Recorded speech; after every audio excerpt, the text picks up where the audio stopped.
I just want to know if we could talk a little bit about your experience with growing up in a Buddhist household in Sri Lanka, but also too, you mentioned a relationship or a closeness with Mahinda as like a figure. And I just wondered Yeah, because that's not a figure that I know too much about, so I was just wondering if you could share a little bit more about that. yeah. So Sri Lanka considered to be a country that uh, Buddhism really thrived and flourished. So Sri Lanka is a country which is close to India, close to southern tip of India. It's an island, of course. There's no connection to India, by the way. But Sri Lanka got Buddhism from India. India had a great emperor called Emperor Ashoka. Yeah, you must have heard about. And his own son and daughter, uh, Prince Mahinda and Princess um, Sanghamitra, Mahinda and Sanghamitra. So Prince Mahinda came to Sri Lanka with Buddhism. He actually is a figure that is, even though he was a prince, son of an emperor, when he came to Sri Lanka, he set up probably the first animal sanctuary in Sri Lanka. So at that time, when he met the king of Sri Lanka, the king was on a deer hunting mission. So he was going on a deer hunting mission, and then uh, Venerable Mahinda, the prince, of course, later ordained, and then he came as a monk with five other monks and one lay person from India. Apparently, they have come by air. When the king asked, "How did you come, Venerable?" Then he said, "I didn't come on foot. I didn't come by sea." He said. So then he indicated that he came by air anyway. So with his psychic powers. And then he said, the king, "Oh, king, you are not the owner of this country. You are only the caretaker. So the trees and the animals and the entire environment you have to take care of. You have no right to kill these innocent creatures." And by the way, Venerable Arahanta Mahinda, he said, he called him by name, Tissa. So the king was surprised. Who is calling me by my name? And then he found on a kind of on a cliff of little mountainous place, he found there are five people with yellow robed, and so surprised. I kind of little got scared also. And then he said, he didn't say that I came from India. I am the son of the Emperor Ashoka. He said, "I'm the disciple of the Buddha." So he never connected him to the royalty or royal family, but he said, I'm a disciple of the Buddha. Then I came to kind of teach you, explain you the Buddha's teachings, which is good for not only to you, to everybody. So it brings to me another thing, like it's something. I mean, in this world, Vincent. One person might think this is right, and another person might think a totally opposite thing is right. So he gave a beautiful explanation about what is right, how to decide what is right and what is wrong.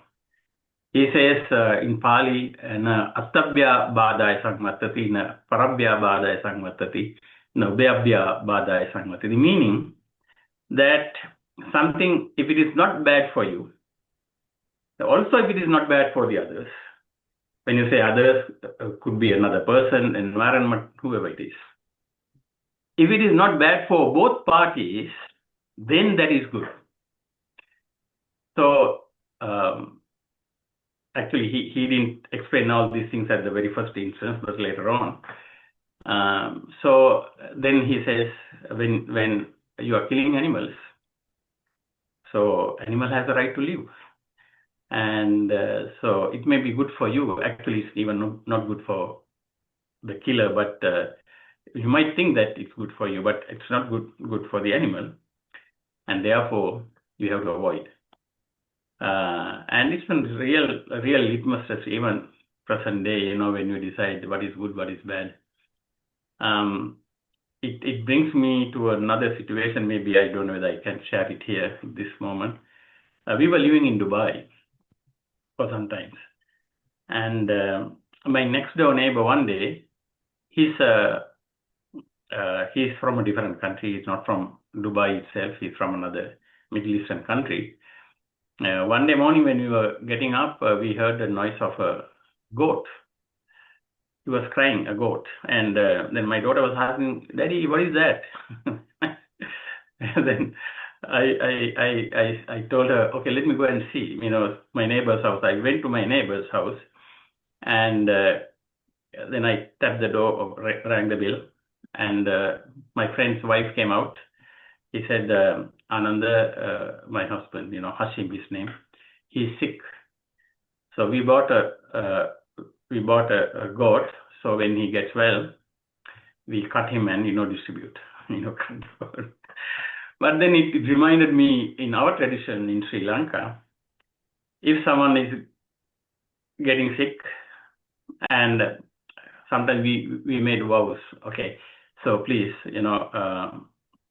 cure him, and then we will release a goat from, or a cow or something from the slaughterhouse. So just see the same thing, same objective. So you want to cure yourself, and in one tradition, you might kill an animal, and another tradition, animal might be saved or released from the death. So it brings to me, what is right then, what is wrong. So I mean, you can't blame any party, because that's how they have been told. They have been, they are used to. So, but then the Buddha is telling a real nice test, a litmus test, how to decide right or wrong. And no one can say, oh, that is, I mean, if no one can say it is only good, it has to be only good for me. No, I mean, you don't accept that. It has to be good for both parties.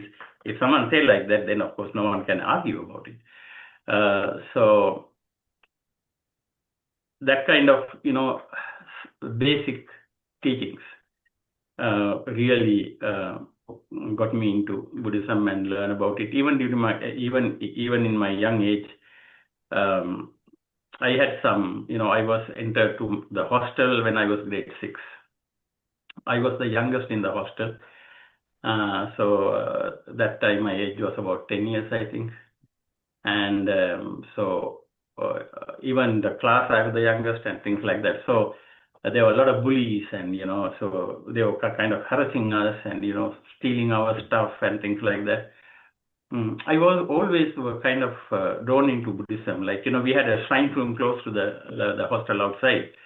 And I used to go there and I look at this serene face. And, it gave me a lot of comfort. So probably some karmic influence had been guiding me towards the Buddhism. And as I was growing up, little by little, I was trying to, I was studying it, and I was drawn into it. And yeah, so I'm very comfortable, very happy about it. Yes. Yeah, and it's amazing too. I mean, thank you for going over that kind of the teachings of Buddhism, or in the way that you were taught them, kind of helped you go about making decisions that are of most benefit, or at least of the least harm for the people involved. And I Right. appreciate your sensitivity to other cultures, because other cultures might, just as part of tradition, have one approach to something, and then that might be contrasted by another culture's approach to something. And so I appreciate your sensitivity with that. And it's wonderful to hear how for your growing up, whether it's karmic or it's just that by nature of your exposure at an early age to the teachings of Buddhism, and how they were taught to you in Sri Lanka, especially with the legacy and the familiarity with Mahinda, Mm. um, just guiding you. It's great to hear how much of a how important that path is and how it opened up to you and helped you decipher between uh, things that are good or best for others and things that are more harmful. And I know that it's at a certain point, just in your biography, I saw that you uh, might have done like a temporary ordination. Mhm. I was wondering what made you want to do that and what made it go on a more temporary basis. Yeah, actually, I uh, I had an early retirement in 2014. Me and my wife both. So at that time we were really, studying Dhamma and studying Abhidhamma, studying various suttas, listening to the Dhamma talks from various monks, and then uh, my employer did not like that I'm resigning, but anyway, then I said, sorry, I have to. Then he resigned, and then at that time, but I couldn't stay unemployed for a long time because um, when we were in Burma, we were in Burma. So me and my wife went to Burma just to do some retreats. And we finished the retreats and when we were finishing the retreats, then I got a call from my office again, say that please come and help us. The replacement uh, that I got for my work at office, she passed away, and there are a lot of issues and companies in a difficult situation, blah blah blah. Then I had to come back again and start working, but with one condition. I want to have a temporary ordination, so therefore I need to have some time, which they agreed. And then after about a couple of months, then me and some of my friends here in California, they are from San Francisco, by the way, three of us, actually four of us, me and three others from SF. We went to Burma, and under the guidance of Most Venerable Pao Sayadaw, he's basically talking about loving kindness meditation. He's a kind of a master of loving kindness meditation. Mm, uh, he has two big set uh, uh, monasteries, one in the south and the other one is in the upcountry. So we were fortunate to go to that hill country place called Mandalay Bay, Mandalay, and so we were ordained. Um, and that was that's one of the most beautiful experience and also the best 1 month of my life, even today. One might think it is a very kind of hard time because you have to get up early morning at 3 o'clock, and it was cold, and so very very cold at that time. It was December, I think, yeah, December, and so we have our breakfast at 5 o'clock and then come and meditate, and then the lunch is around 11 o'clock. You have to finish it by 11:30, basically. Then after that, you are on your own. You do meditation. You do walking meditations and loving kindness or whatever. There are little huts already had been built in the jungle, so you can go there and meditate. You can select whatever you want, and then you come back around 5 o'clock, and then you have a cup of tea or a coffee or something, uh, or a fruit juice, and then you again do meditation, and then go to bed around 10 o'clock and get up at 3 o'clock in the morning, like that.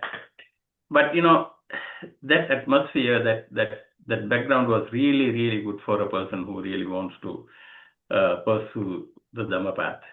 Uh, but the people who go there, you can't just anyone can't go. They will interview you and see whether you kind of have the um, basic information about Buddhism, and whether you have done any practices before and things like that. Anyway, so we were lucky to get that ordination, and that was really marvelous. Really good. Yeah. Yeah, did ordaining do something? Did you notice that like your sense of connection to the Buddhist path uh did it seem like very markedly different from after your ordination? Did you feel more connected in a certain way? Did you feel like you had, as a result of doing that retreat, that certain things opened up for you practice-wise that hadn't been clear before? Uh, Not really. That that time actually I got experience. I mean, I got the experience of how you behave as a monk. Monks have to undergo a lot of hardships basically. Uh, I mean, hardships when you compare to lay people, but actually monks can really enjoy that. It doesn't mean that it's hardship. It's a matter of getting used to that kind of a lifestyle. But that is with a purpose. So if you understand what the purpose is, then it's not a hardship. But otherwise, I, you can even enjoy it thoroughly because the food is coming and you don't have to do anything, no responsibilities. People come and worship you and take care of you, and actually the Burmese people are really really nice. They love the monks and they do everything possible to keep them happy and things like that. So that setup was there, and so I just wanted to see how a monk, life of a monk. And I just want to relate that to the times of the Buddha and, of course, the monks of the current times do not have that kind of difficulties. So that's one thing. But as far as the knowledge is concerned, the learning is concerned, of course, I got the time to practice very well, at least about 10, 15, not 10, 15, say 8, 6, 7, 8 hours per day to meditate and learn and read and things like that. So you're on your own, no concern about the family, the wife, and that and this. So that space was there. But as far as the learning is concerned, the learning is a continuous process. So I was fortunate to actually have some kind of an understanding about Buddhism, what is impermanence, what is dukkha, what is non-self, that kind of stuff, plus meditation and the understanding about the self. So I had those things kind of. I mean, I had understood those things. So it's not a. I mean, it's not a big learning I had at that time because you are on your own basically. You didn't have to go and listen to the Dhamma every day under those monks there. So they actually gave a platform for you to practice. That's it. I didn't learn anything extra there, but the learning is, as I said, it's a continuous process. I have been learning those days and even now. So you upgrade. But nowadays, more than learning, it is putting into practice, checking yourself whether your mind is okay. Like basically now we do meditate, right? But I feel sometimes people don't understand what is the real meaning of meditation also. I mean, of course, there are different kinds of benefits. Like, for example, when you meditate, it can be good for your health, it can be good for your body, and it can calm you down. Those things are there. But what it really does is, to me, that it puts your mind up to see how the mind works. Like, for example, now when I normally give talks to other audiences, what I ask is, are you getting angry? Yes, we get. Do you know whether anger is good or good? No, anger is not good. It is bad. I mean, we can explain why anger is bad. But then my next question is, then why you get angry? Right? So anger is not good, but still you get angry. Why? And this question is, people can't answer this question. It's not easy to answer. Actually, they might give various reasons. Oh, you are used to it and that and this. But actual reason is, to me, that you don't know at the time of you are getting angry, you don't know that you are getting angry. So that's the reason. Meaning, your mind doesn't tell you, hey, Vincent, hey, Ananda, you are getting angry now. So that is called mindfulness. So the mindfulness is to know what is happening in your mind at that time, the present moment. So then what to do? How do you know about it? So that is so you have to train yourself to see when you are getting angry, you are getting angry. When you are getting jealousy thoughts, or you're jealous now, things like that. So all these, especially negative emotions, when you get negative emotions, you have to train yourself to see it at that time. So that training exercise is called meditation. Basically, some of the meditation or the concentration meditation is to upgrade your mind or uplift your mind to see what is happening in your mind at that time. So naturally, when you get angry, then if you know that, oh, I'm getting angry, then the anger will just fades away. Why? You know anger is not good. You know it is not good for you or to anyone. So then the anger will fade away automatically. So then what we need to do as a Buddhist or anyone to to train your mind to see at the time of anger comes in, oh, anger is coming now. So that is the job of mindfulness. That is the job of meditation, basically. And then there's some other thing has to happen, which is to know whether it's a good thing or a bad thing. Now, in Pali, it says sati sampajanana, or mindfulness and clear comprehension. Two words, mindfulness and clear comprehension. So clear comprehension will tell you, oh, this is a good thing, this is a bad thing. This is something you have to cultivate, this is something you have to just ignore or do away with, you know. So as I said earlier, some people don't know what is right, what is wrong. I mean, that is so sad. I mean, you can't say so sad. That's how the world is. And so that will tell us, oh, no, we should not harbor it because this is not good thing. Jealousy is not good. It doesn't help you. It doesn't help the other person. Anger is not good because it doesn't help you. It's not help the other person. You see, the hatred, anger, attachment. So as and when it comes, if you can see that and understand what is happening in your mind, then it automatically goes away. And I think when that is perfected, then you are called an arhat. Because your mind is always, up to that level all the time. There's no anger, no hatred, no worries, no happiness. You see it is at that time, oh, that's how it is. So that kind of a practice, when it comes to mindfulness, and also to know the right and wrong. That is very important in Sammadikti. There's a discourse called Sammadikti Sutta, and there are the 16 types of 16 ways of looking at what is Sammadikti, the right view.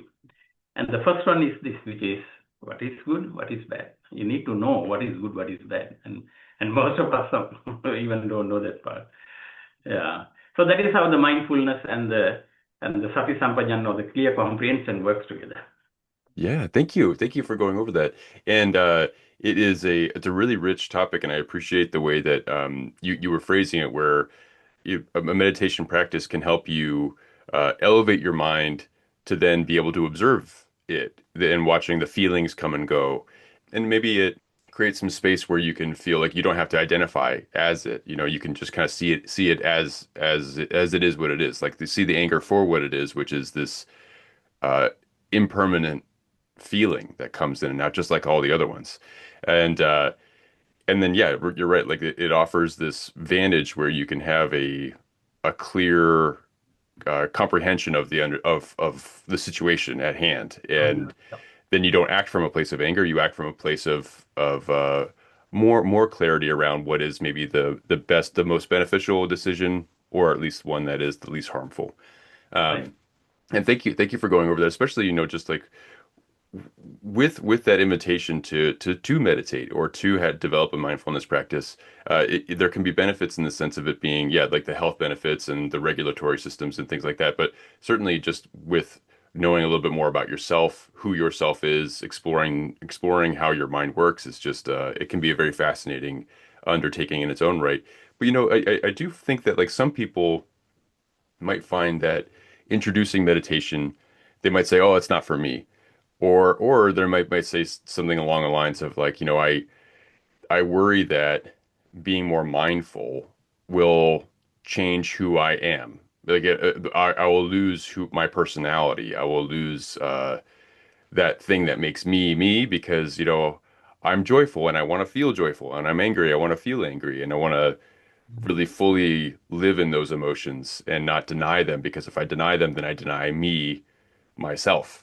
And I was just wondering, what can you offer to people that are a little hesitant to get into a meditation practice, or feel like it's not for them, or feel like they'll change, and they're worried about that change? Uh,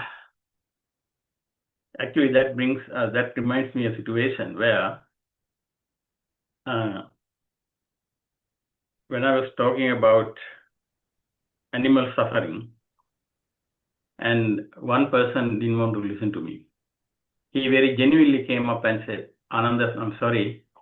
If I listen to you, there may be a chance that I will stop eating meat. But I don't do that. I don't lose that taste. That's what he said. I mean, that is ignorance. There are people like that. But um, on the other hand, there is no limitations to improvements. It improves, so you can enjoy. So the objective of that kind of a person is to enjoy that life, that moment, right? So they need to see that this is not the only way. There are other ways. I don't know. In management, you must have come across a word called parallel thinking. Parallel thinking is like you are going in a kind of jungle path, and there's a small path that you have to walk. You have to walk on to go from A to B. But if you see this way and that way, both sides, instead of just having a tunnel vision or a just straight view on the road, you will see other shorter cuts to go to the same destination. So you have to look for that. Now, a person who is thinking that, hey, this is the only way, or this is the only way that I can enjoy my life. So if he thinks that, oh, this is the only way, no, then of course we have got a tunnel vision. You don't see other good things in the world. So it's a sad situation to me, of course. I mean, you need to look for improving yourself. Okay, you enjoy eating meat or having a drink or whatever your lifestyle, but you need to think that can be better. There could be better situations of the same lifestyle. So, and if you think like that, uh, again, as we talked about earlier, if it is not harmful to you and to the others, I mean, that's the enjoyment, inner happiness. So we need to, I think that will come with lots of other education, lots of other understanding. How one can enjoy, the most desirable enjoyment is that you getting the feeling that, oh, I'm a decent person. I don't harm anyone. I don't create I don't create a bad situation for other person to feel bad or things like that. I mean, if you can have that kind of a mindset, and there, oh, can I do something better for me and even for the others? So then you will see, okay, so everything is my mind. Everything is my mind, basically. The world is my mind. And if I can handle it in a better way, if I can see the workings of the mind, in Dhammapada, the first verse is Mano Pubbangama Dhamma Mano Setta Manomaya. Everything is mind made. Everything is mind made. So it's a matter of looking into if everything is mind made, and if you know the mechanism of the mind, how it works, then you might be able to handle it better. So I think it is very important to see how your mind works, the mechanism of the mind, and it is interesting. I would request those people just see this. But on the other hand, if someone things like the mindfulness is a very hard thing. You have to sit together, and you have to spend long hours. So I can't watch my TV and watch. I mean, my phone. If you think like that, uh, it can be a little hard at the beginning. It can be hard. It can be hard for that person at the beginning. But if you understand, everything is mind. Everything is mind made. And why not? Like for example, I can drive a car, but if I know the mechanism of the car, if I know how to change the tire when there's a tire punch, there's a little block in the engine. If I know the mechanism of the engine, how it works, the electrical system, it doesn't mean that you have to do that. I mean, you have to know it, but if you know, you're more comfortable, isn't it? You're more comfortable to go on a remote road. So like that, the mind works the way that we have been trained is fine, but at least why not you just take care of that and see how it works, the mechanism. So you can only see the mind's mechanism when you start look at it. So normal day, if you don't have any understanding about it, you just get caught to the world. Various things come to your mind with your eyes and ears and things like that. So I would recommend anyone, just take time to do that. Certainly, yeah, there's kind of an invitation to the adventure of your life that you can have where sure you could just operate your life like a car where you just kind of get in and go about it, but if you really know what your car is made of, how to take care of it, you can be more comfortable and you can maybe go further. You can also find when it's appropriate to use the car. Maybe you walk that part of the journey because you know that the car you don't it's not necessary for you to bring every part of your equipment to wherever it is you're going. And two, I appreciate this And mm, also, Vincent, just one more thing to add. Um, if you know the workings of the mind, and if you know how it changes, you can be actually happier than a normal person. Like for example, you go out of the room and you turn off the light. So there, if you know, when I turn off the light, not only to save my electricity bill, but also we know that electricity is a limited resource.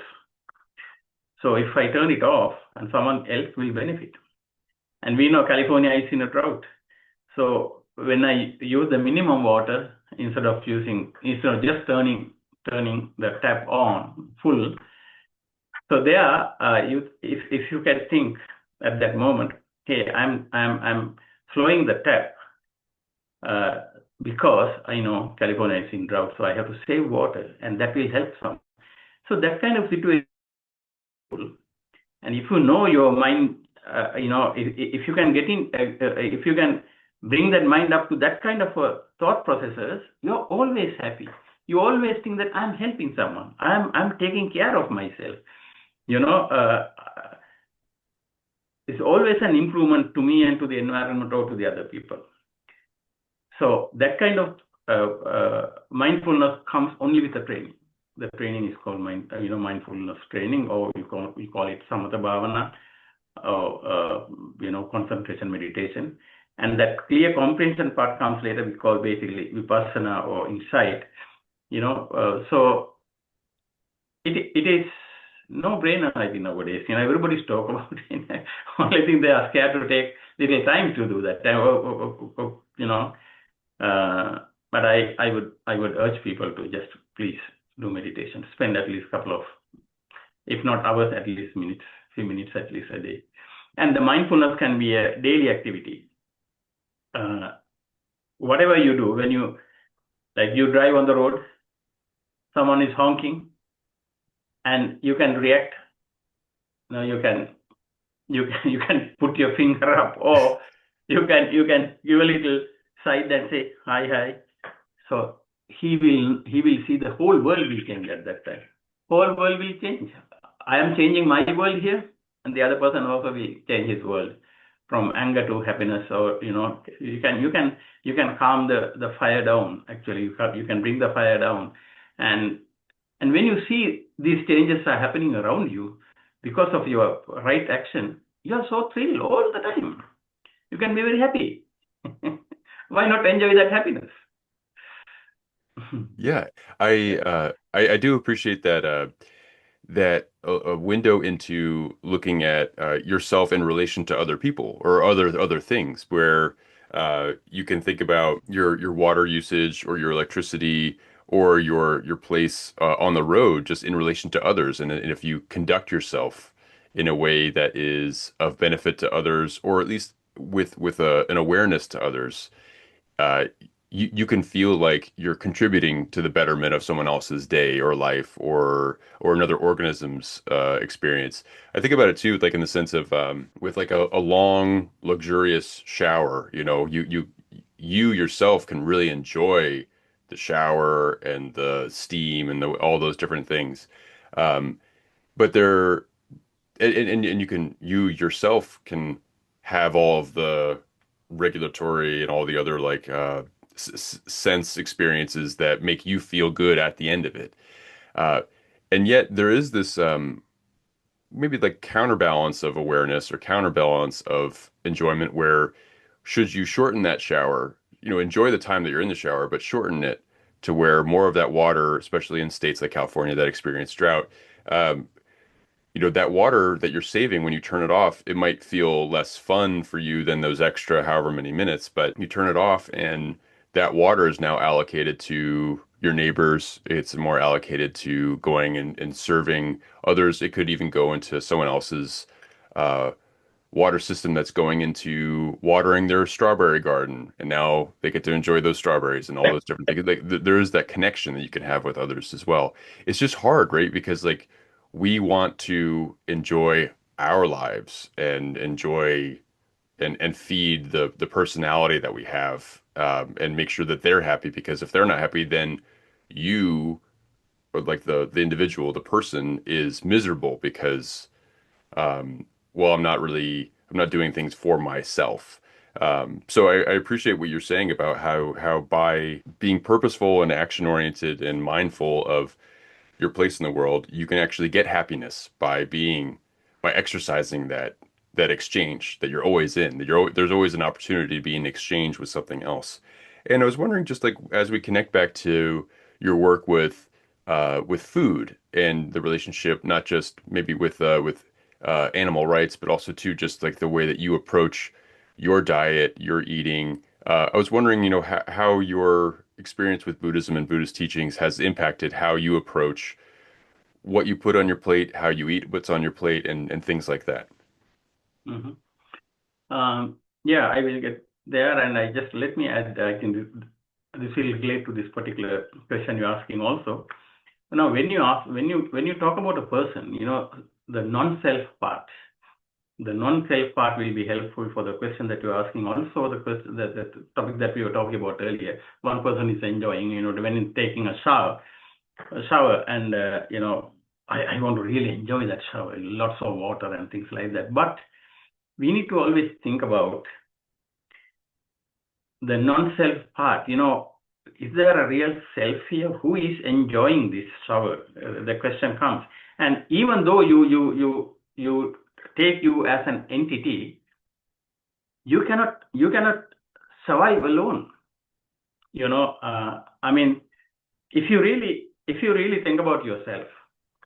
Now, let's see the morning breakfast that you took today, was it made by you or someone else somewhere in the world?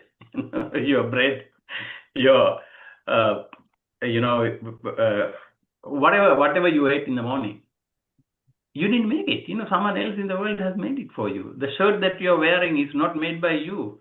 The headset that you're using right now is not made by you. The house that you actually, when you really look at it, we have not done anything for ourselves. Someone else in the world somewhere have been put labor, energy, and time and all that for these comforts. So we also have a responsibility to do the same thing to the other people.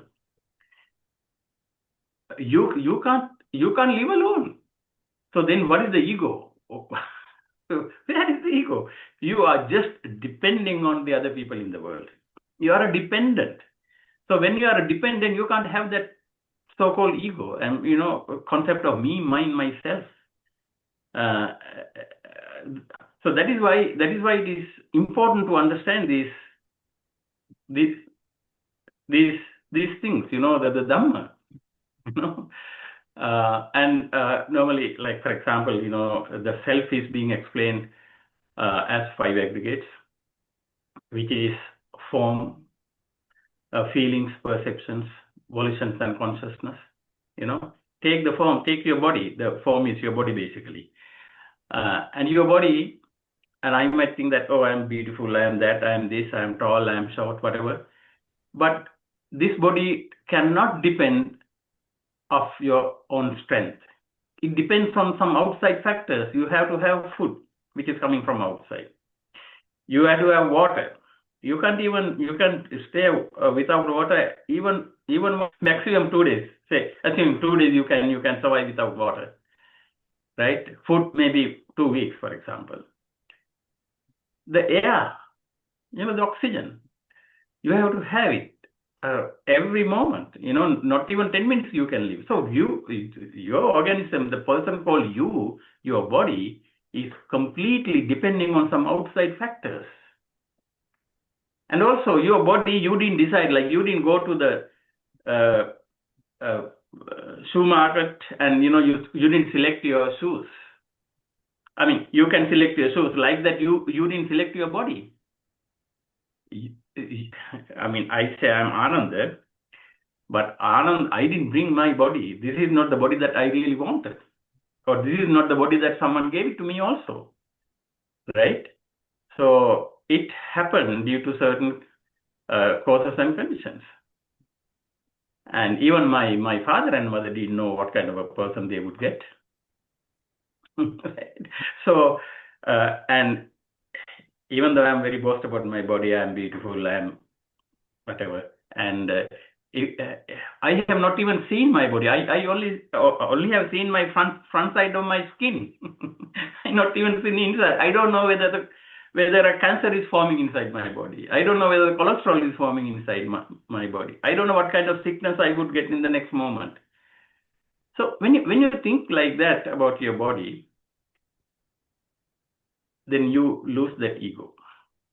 You lose that ego. You get into little by little that non-self situation. Plus the mind factor. Mind has been divided into basically four main groups. It's more, but basically four categories, like feelings, perceptions, volitions, and consciousness. The feelings, the comfortable or pleasurable feelings, unpleasurable feelings, and neutral feelings. So these feelings are like bubbles, the water bubbles, Buddha says. It just comes and goes, comes and goes. And most importantly to me is the perception, what you perceive. So Buddha says what you perceive will never be right, especially on a negative emotional situation. Like take my mother, for example. My mother is mother to me. I see her as mother. And to my father, she's the wife, right? To my neighbor, she's a neighbor. And to her colleagues in her workplace, it's a different character. So, and now when I talk to you, Vincent, I have no idea of who Vincent is. I mean, I can see you're a nice,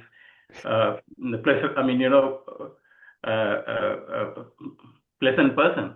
But I don't know you inside. I have no idea of how you have been brought up and, your thoughts, your that, this, how would you behave in a particular situation? I have no idea. But without knowing any of these things, I make judgments about you. Right? If the judgment is good, it's fine. It's a positive thing, it's fine. But if it is a negative thing, that's what we all the time we do in the world. We make negative judgments. That's why we are always unhappy. But the judgment or that if that judgment is wrong, Buddha says your perceptions are like a mirage. What you perceive is you see something is there, but it is really not there. It is not what you think. It's something else, something different, you know. So when you understand the self like that, even then after that, based on the perception, you make a decision. Like for example, someone is walking outside my window, then I might think, oh, that guy is a drug addict, for example. And so I come to a decision. I mean, I make a decision. I perceive him as a drug addict. Based on that, I have a negative feeling. Oh, I don't like it. So it's an unpleasurable feeling for me when I with that perception, I get an unpleasurable, unpleasurable feeling, uncomfortable feeling, and with that, I make a decision, intention. You know, the third mind factor, which is an intention or the volitional, you know, activity. I create one, which is, oh, I don't want him to come to my door. If he comes, I'll close the door, something like that. But these things happen. I have no idea whether that person is really a drug addict, or why he has been made a drug addict, what's his conditions, what is his background, what has been, you know, we have no idea. So when you really see the reasons for, even he's a drug addict, if you really see the reason why he has become a drug addict, then you might sympathize instead of closing the door. You might talk to him and kind of give some advice. Who knows? So it is so amazing that we all the time we make wrong judgments, wrong decisions, human beings. So then when it comes to knowing that fact, when it comes to, now your question is whether it is okay to, you know, eat meat and stuff. How can you kill an animal? You may not be killing, but you're contributing to killing. And you know, especially we are Buddhists, you know, we are talking about sabbe satta bhavantu sukhidatta, all beings be happy, well and happy, you know, thinking like that. We eat them. How can you do that? How can you do that? So that is why, and I mean, people are making reasons for them to eat animals. Recently, one guy was telling me, oh, if you don't eat Ananda, the animal population will be growing, and you know, you will not have even a place in the world. Things, you know, that kind of arguments. They will overpower us.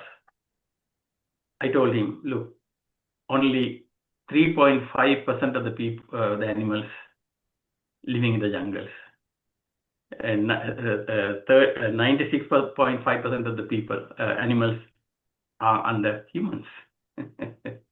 You see, we breed them, we raise them for meat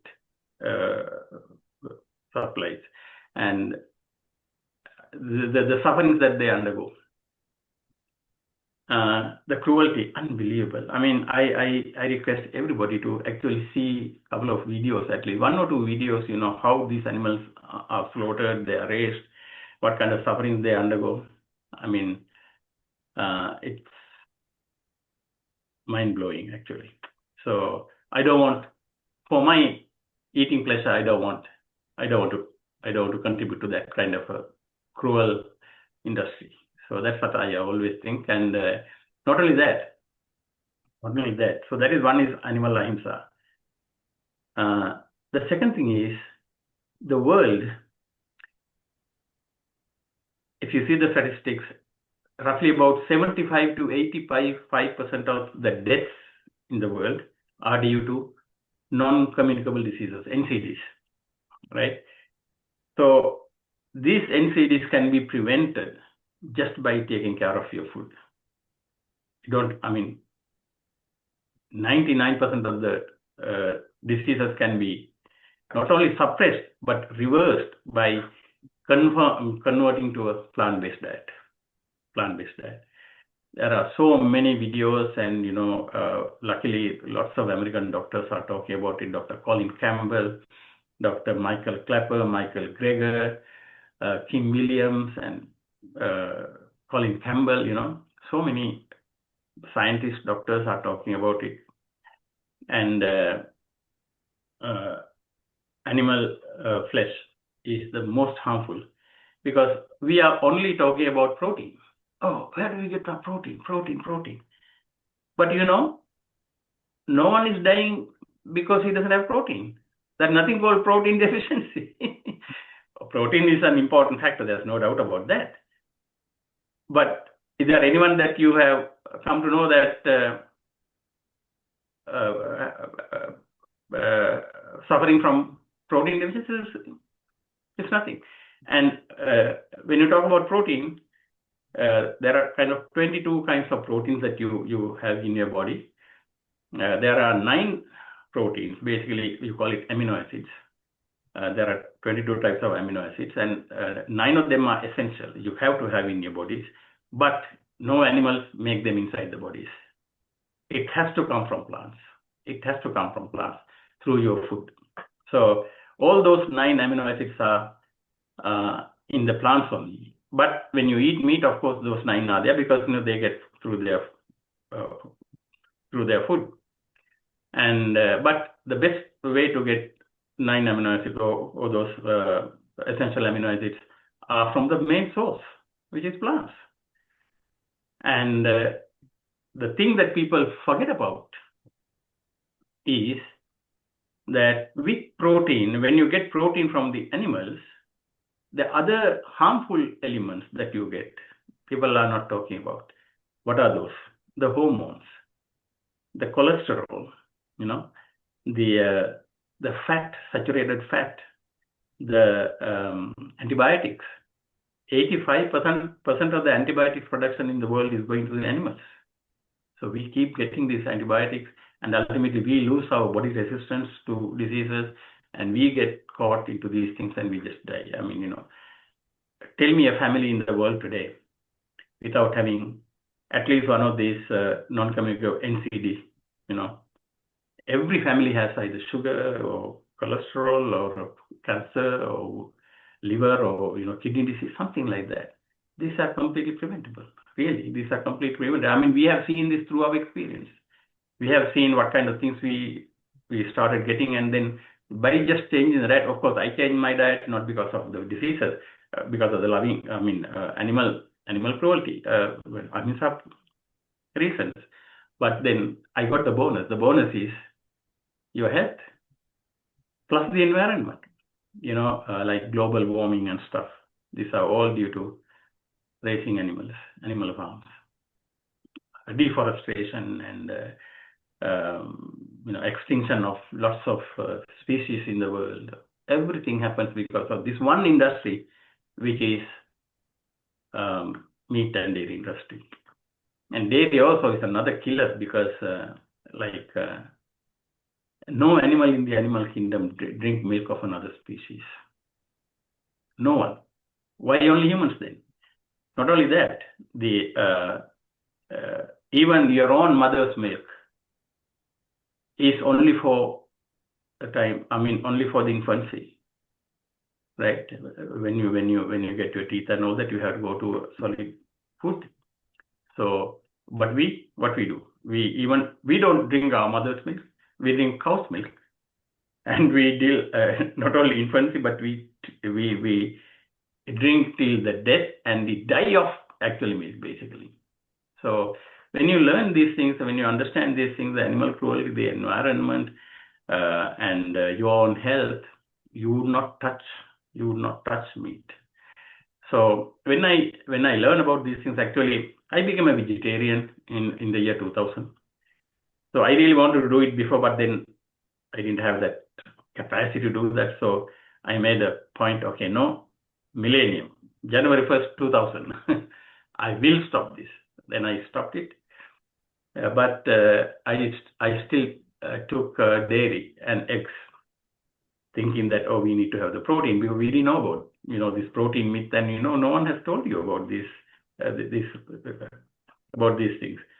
Then when I came to US in 2002, and in 2016, I was lucky enough to go to a conference called Vegan Summerfest, which is being held at the University of Pittsburgh, Johnstown, every year. So there in the first session itself, I thought, oh my God, what am I putting into my mouth? It's poison. It is it is pain. It is suffering. So I thought I would never ever take eggs, dairy, or any animal thing into my body. So then also I thought, oh my God, now my native place Sri Lanka, no one knows about these things. They are sick. They are so I want to tell them. I want to tell this story. Then I actually later I made a what do you call non-profit also, like Samahita Nature Foundation.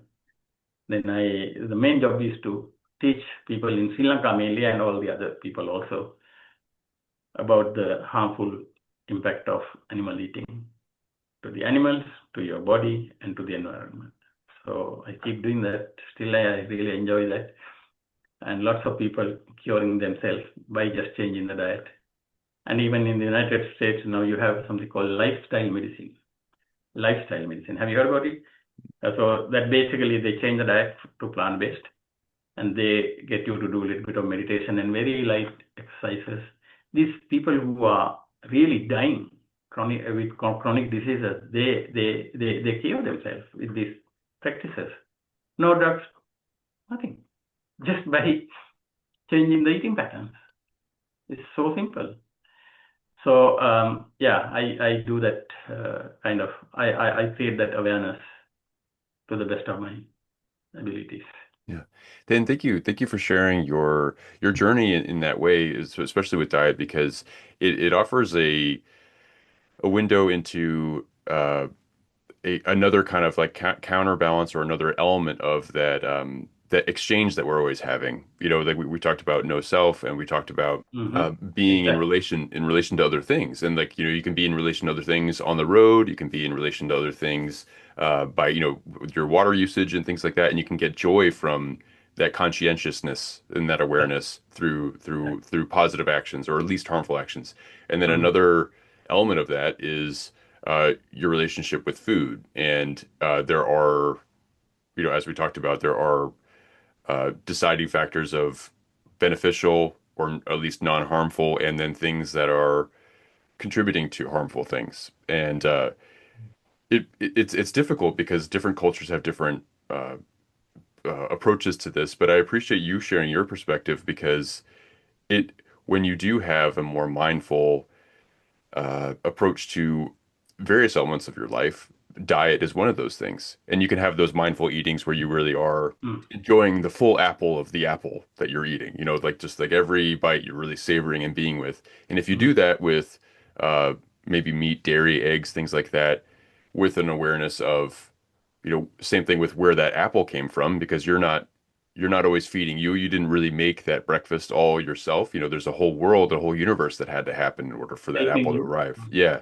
And so when you take that awareness to the meat, eggs, fish, dairy, things like that you're consuming, what do you do with that awareness? How do you move forward with that awareness? And so thank you for the work that you're doing to help people in your way be less sick, to take care of themselves, to apply mindfulness towards more than just sitting on a cushion and meditating. It's towards making life changes that are for the better. And I appreciate you sharing your story. It really is. It's inspiring. It's inspiring to look more at it.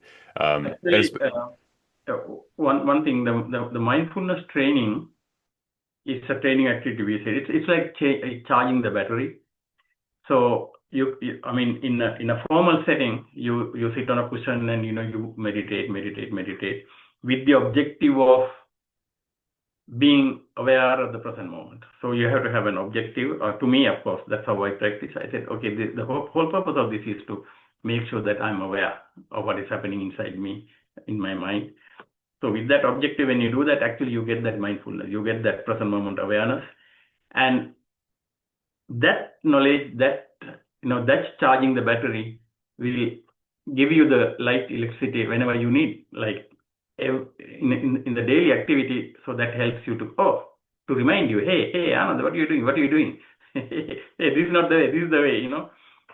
So that balances the negative emotions and the positive emotions, and reminds us all the time, hey, this is not good. This is not good. Don't do that.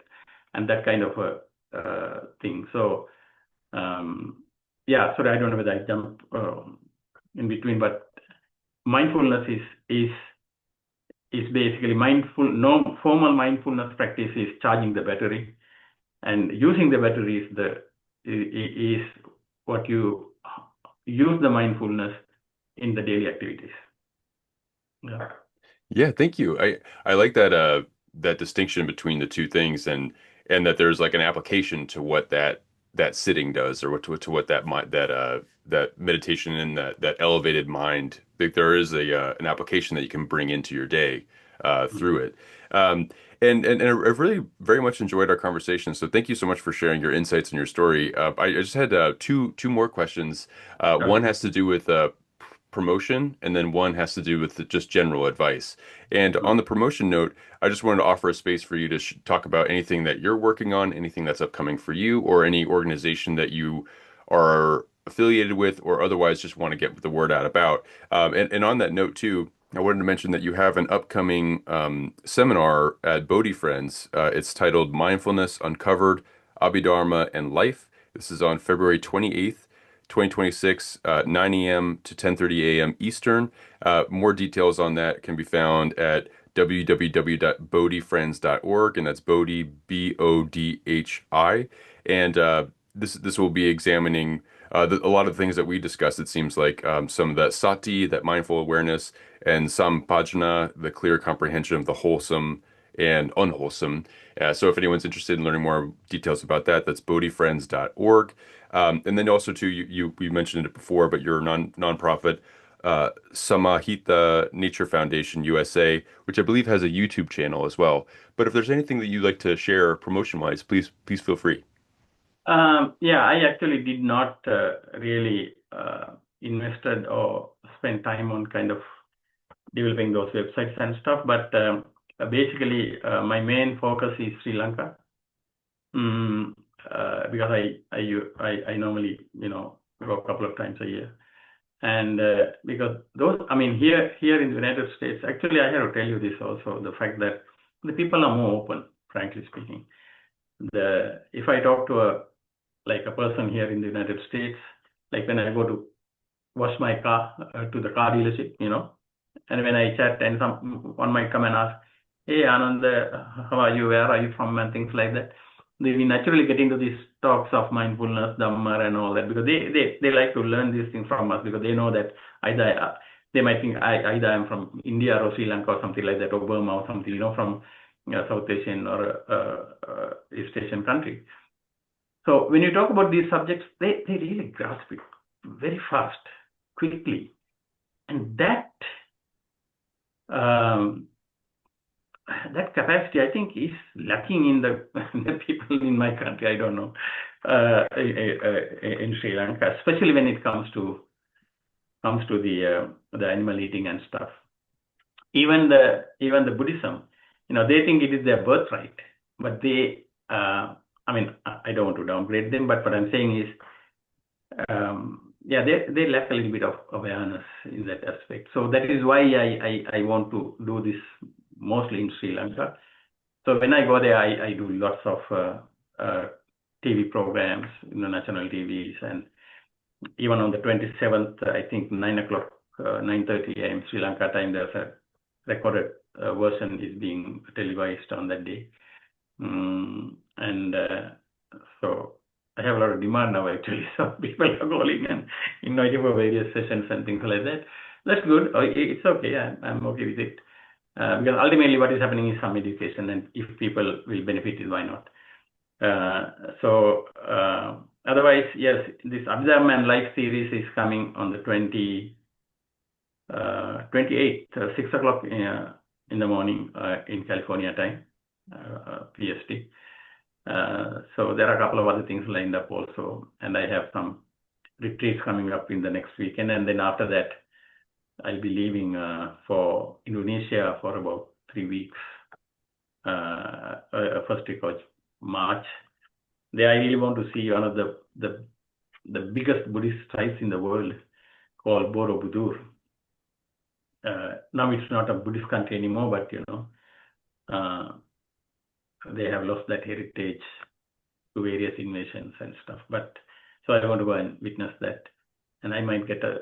I think this person was talking to me to give a little lecture there as well about meditation and all these things. So I'm planning for that as well. Oh, wow, that's wonderful. Yeah, no, that'll be a wonderful trip. And it's great that you have this opportunity to maybe give a lecture there. Are you available just in case anyone wants to talk with you further or have you host an event or something like that? Are you available to give lectures? Are you available to give Yeah, teachings and things like that? yeah, that's fine. No problem. Yeah, Yeah. actually. And what is the best way for someone to get in touch with you? Do you have a personal website, or is the best way to look through the Samahita Nature Foundation? I think I have a Facebook page, Ananda Mahinkanda Samahita Foundation. Okay, wonderful, wonderful. And then the other question that I had for you is more general, just about just general advice.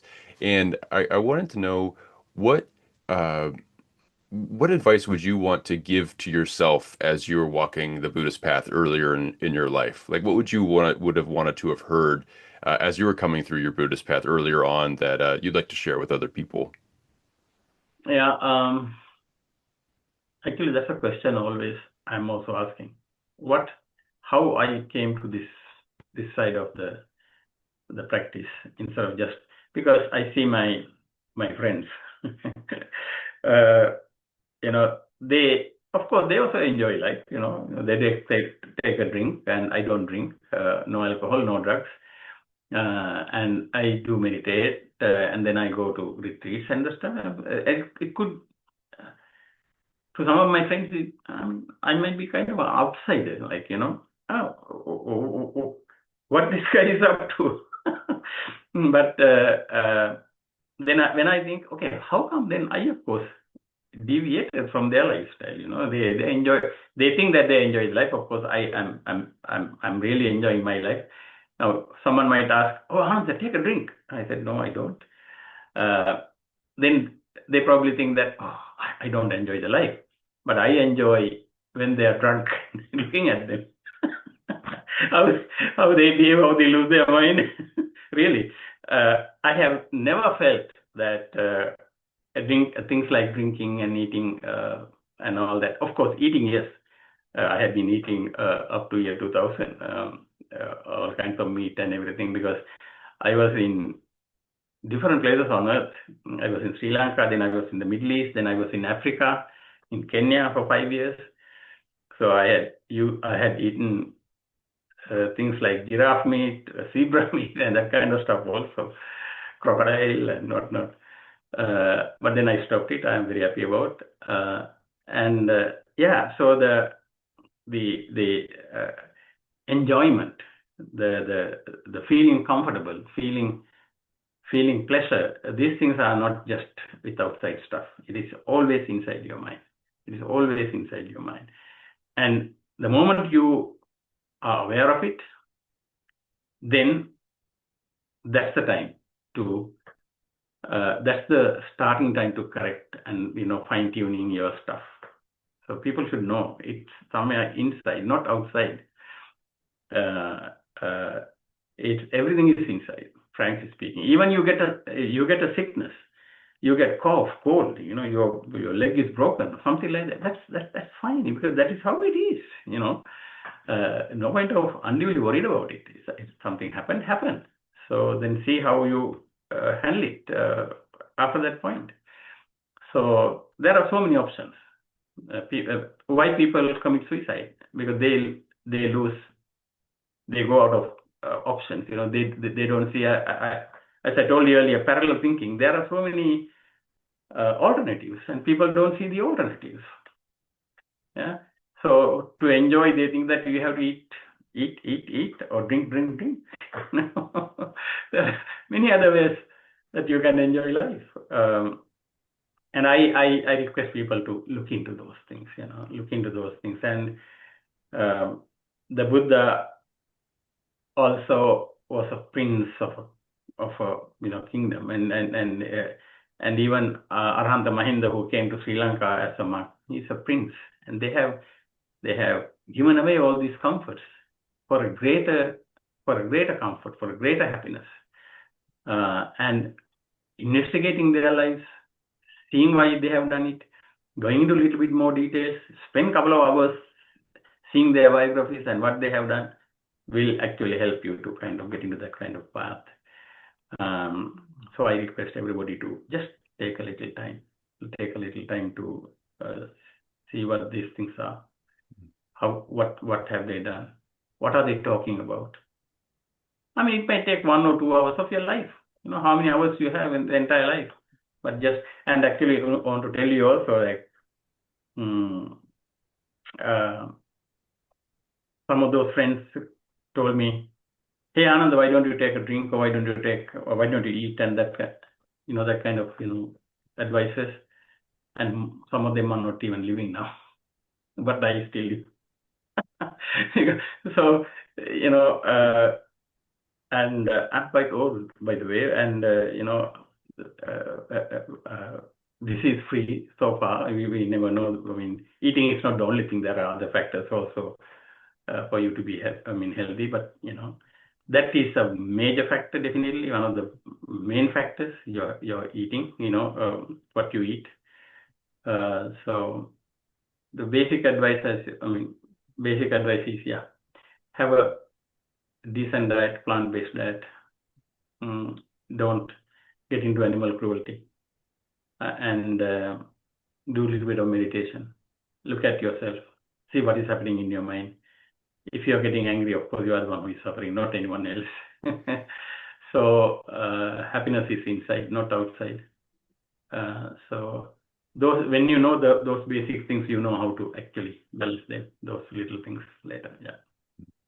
Ananda, thank you so much for speaking with me, for sharing your story and your insights. I mean, it's such a wonderful invitation that we've been discussing, which is just like, you get to go on this adventure of understanding yourself, and then you get to have these joys that come with that, where you learn a little bit more about who you are as a through the no self exploration, but you also get to know yourself and the joys that you get from knowing how connected you are to other things. And then too, the responsibility that comes with that awareness as well, with making sure that you make good choices that are the least harmful for yourself and others, and the benefits of making those decisions for yourself. But also too, I mean, just like I really appreciate this this opportunity that you're giving to others by sharing your teachings and sharing your perspectives, so that way other people can go about learning more about who they are, but also too, I mean, just now what you shared, which is so wonderful, which is like, what's 1 or 2 hours of just being introspective as far as your whole life goes. If you take 1 to 2 hours, it could even be a half an hour. Like, what if you really took a half an hour, set a timer, and just thought about your life and thought about like what kind of decisions you want to make, what kind of things that you are important to you. Just doing that little reset moment is just so important. And so thank you for sharing things like that, and thank you again for taking the time to speak with me today. Thank you very much. Very nice talking to you, and it's really a pleasure to talk to a person like you. Actually, I also enjoyed thoroughly.